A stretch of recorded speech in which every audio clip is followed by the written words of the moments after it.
그런 내각을 새로 세우게 됩니다. 그래서 김홍집과 박영효 등의 갑신파들에 의해서 이제 1894년 11월 17일 날 이게 음력을 이제 폐지하고 양력을 쓰게 됩니다. 그래서 그 이후에는 1895년 1월 1일이 됩니다. 그러면서 이제 제2차 갑오개혁을 실시하게 된다라고 얘기할 수 있습니다. 제1차 갑오개혁 때는 궁극기문철 중심의 개혁은 당시에 대원군과 다른 정치 세력 간의 알력이 나중에 생기게 되어서 94년 11월에 가면은 서로 이제 그 개혁이 부진하게 되었어요. 그렇게 됐고, 또 하나는 일본 정부는 1894년 9월 달에 평양과 황해해전의 이제 전투에서 청나라에게 승리를 거두게 되자 조선 정부의 적극적인 대한 간섭 정책으로 전환하게 됩니다. 그래서 정상형 이노우에라고 하는 공사가 부임하면서 그동안 일본의 소극적인 개입 정책을 변경해서 보다 적극적인 조선에 대한 내정 간섭을 추진하게 된다라고 얘기를 할 수 있고, 그래서 일본 정부는 한국에 대해서 조선을 이제 보호국화하는 정책을 실시하게 되죠.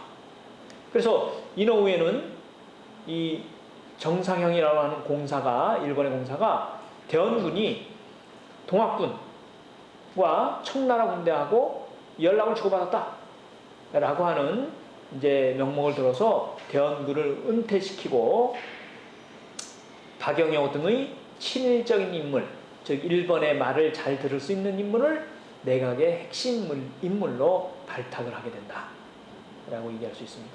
그렇게 하면서 이제 새로운 내각을 이제 발표를 하면서 나름대로 이제 새로운 어떤 개혁 정책들을 이제 펼치게 되죠.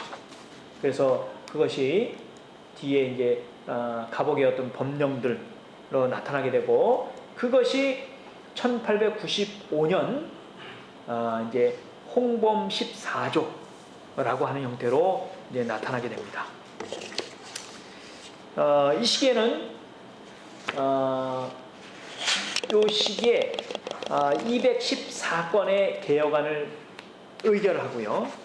의결하면서 주요한 내용은 정치적으로는 청나라와의 관계를 청산한다는 것이고, 관계를 끊는다는 것이죠. 그 다음에 두 번째는 국왕이 이제 나름대로 정책을 이제 집행하도록 하면서, 그렇지만은 법령은 준수를 한다. 그러니까 국왕이 있지만은 이제 법령에 따라서 통치를 한다라고 하는 것. 그 다음에 왕비와 명성황후와 종친, 왕실의 친척들은 정치 관여를 할 수 없다. 정치 관여를 배제하는 그런 형태를 띠게 됩니다. 즉, 이 시기에는 제2차 갑오개혁 시기에는 궁극기무처를 폐지하고, 그래서 국왕이 등장을 하긴 하지만은 이제 법령에 따라서 준수하도록 하고, 중앙정부의 개혁과 아울러서 지방제도, 군사, 사법, 교육제도의 개혁에 이제 나서게 된다라고 얘기를 할 수 있습니다. 이것이 제2차 갑오개혁 때 어떤 실시한 주요 내용이었다.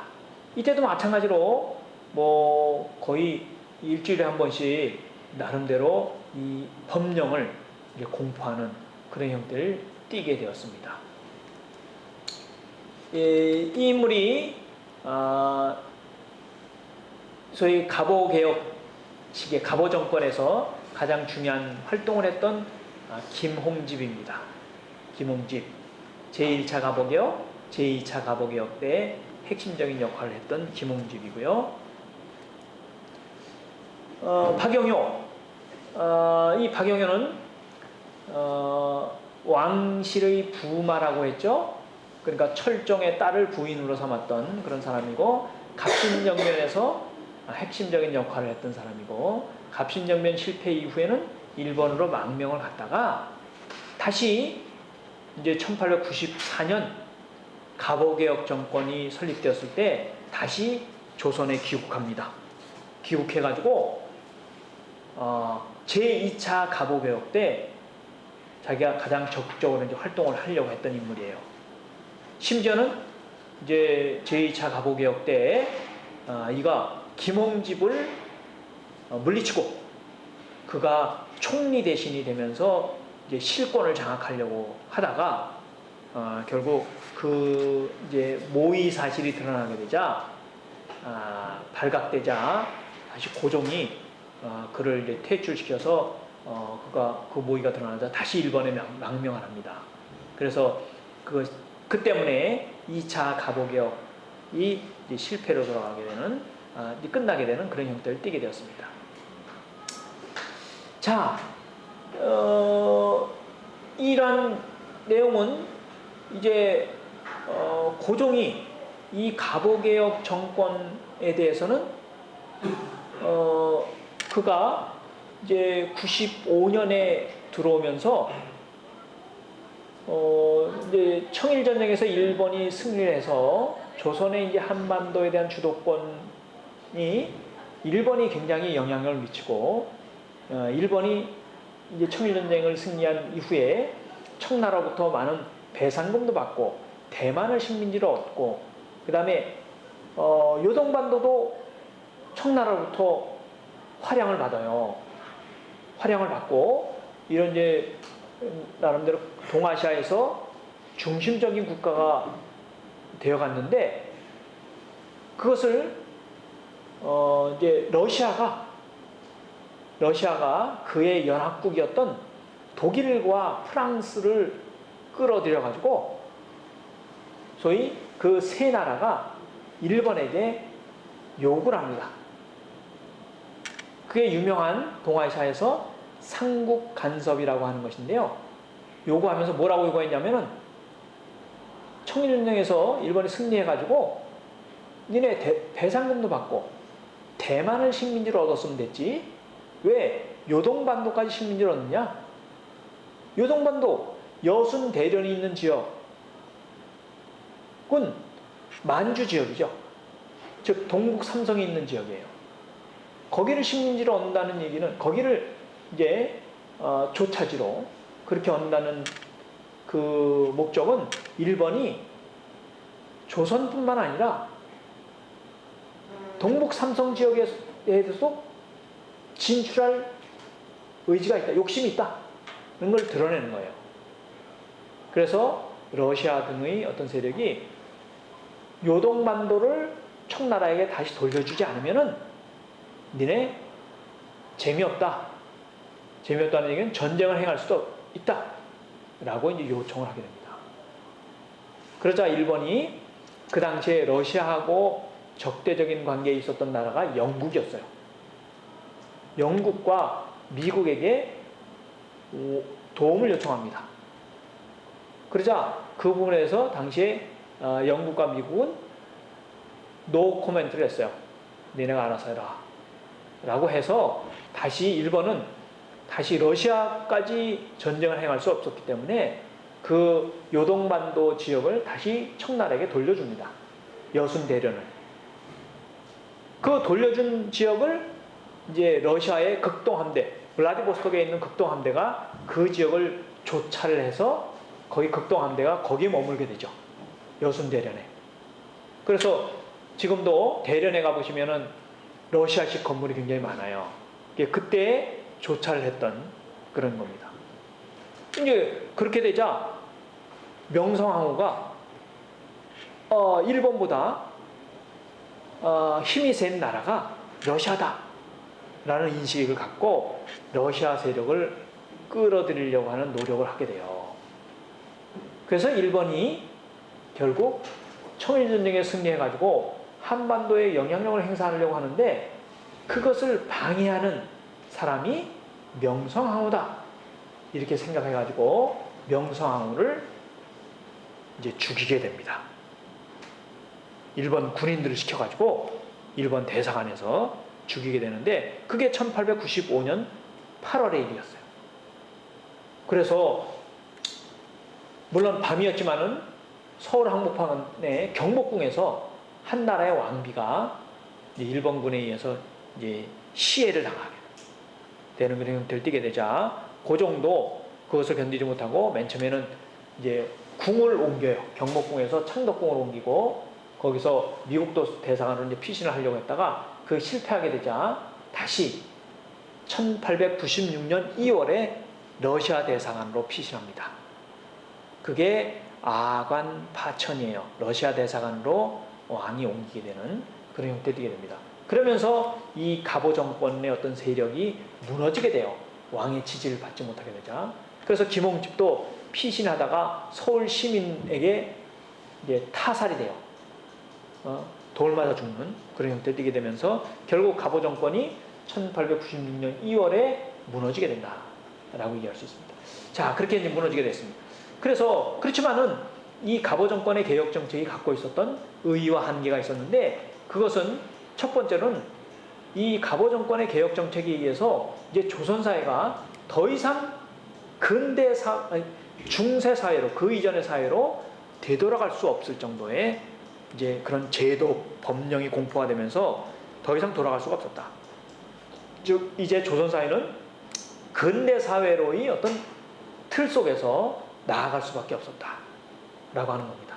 즉 근대 사회의 어떤 방향이 역사적인 어떤 이제 대세로 이루어지게 되었다라고 얘기할 수 있습니다.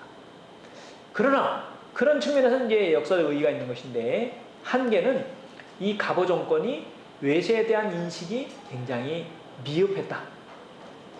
즉 일본 정부에 의존을 하는 그런 어떤 형태를 띠게 되었다라고 얘기할 수 있고 그런 대표적인 예가 첫 번째는 일본군과 연합해서 1894년 9월서부터 12월까지 전라도 지방에서 남쪽 지방에서 일어났던 농민전쟁에 참여했던 농민군을 진압을 하죠.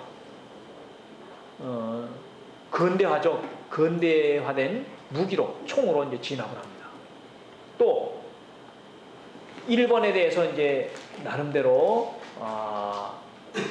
이제 저항을 하면서 러시아 세력을 끌어들여 가지고 일본에 대해서 하여튼 이렇게 이제 저항을 했던 명성황후를 이제 살해하는데 이 개화파들이 그 부분에 대해서 일정 부분은 알고 있었고 이렇게 했음에도 그걸 용인을 합니다.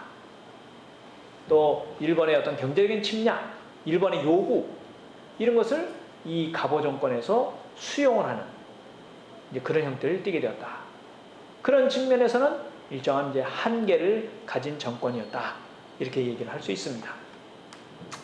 자, 그렇게 이제 가보 정권이 무너지게 되는데 이제 민간 단체에서 즉 이제 개화파 인사 중에서 민간 단체에 참여하면서 새로운 운동을 펼쳐가는 그런 움직임이 나타나게 됩니다. 그게 독립협회 운동이었습니다.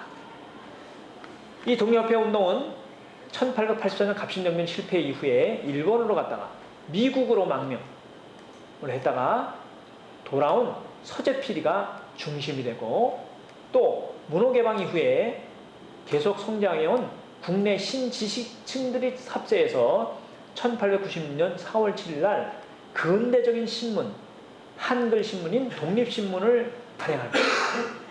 그렇게 하고 이 독립신문을 발행하면서 3개월 뒤에 독립협회를 창건하면서 새로운 형태의 조선사회의 민간단체의 이제 계모운동을 펼쳐갔던 그런 세력이 나타나게 됩니다.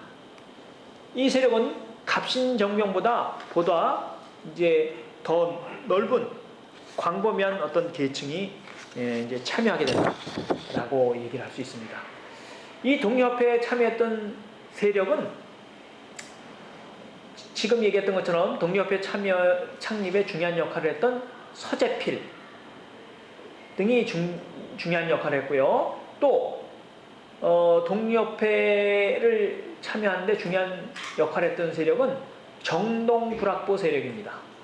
이들은 주로 정동에서 활동했던 세력인데 주로 외교 관계 업무와 관련을 맺어온 사람들로 당시에 서양의 외교관과 선교사, 상인들로 구성된 그런 이제 뭐 친목 단체 겸 이제 정치 단체였습니다.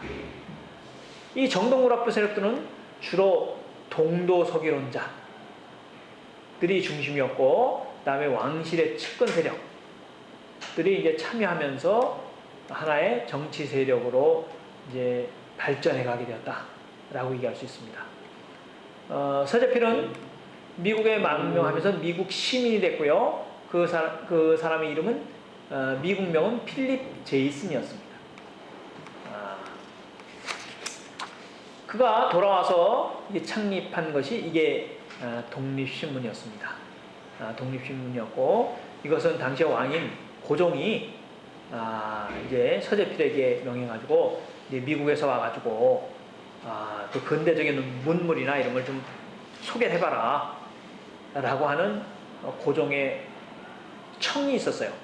그래서 그걸 받아들여가지고 이게 독립신문, 이게 그 이전까지는 관청이나 혹은 양반 지식인들은 다 한자로 글을 썼는데, 이것은 처음으로 한글로 된 신문을 만들어서 당시 백성들에게 서양의 근대적인 문물을 소개하고 이제 백성들의 의식을 이제 깨치는 이런 이제 그 역할을 했다, 기능을 했다라고 얘기할 수 있습니다.